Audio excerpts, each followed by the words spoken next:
The Gettysburg Address by Abraham Lincoln. 77 years ago, our fathers brought forth on this continent a new nation, conceived in liberty and dedicated to the proposition that all men are created equal.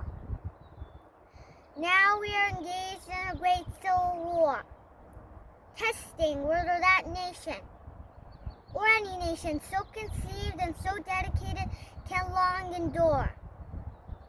We are met on a great battlefield of that war.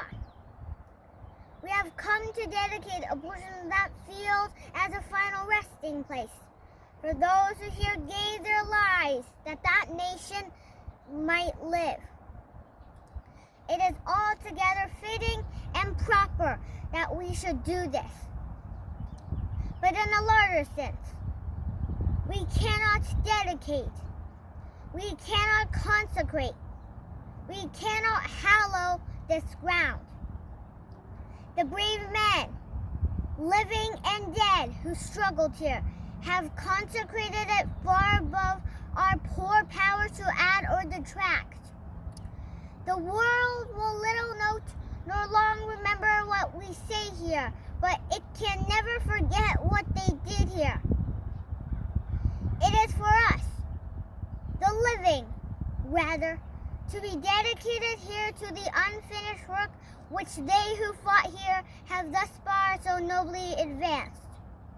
It is rather for us to be here dedicated to the great task remaining before us, that from these honored dead we take increased devotion to that cause for which they gave the last full measure of devotion, that we here highly resolve that these dead shall not have died in vain, that this nation, under God, shall have a new birth of freedom, and that government of the people, by the people, for the people, shall not perish from the earth.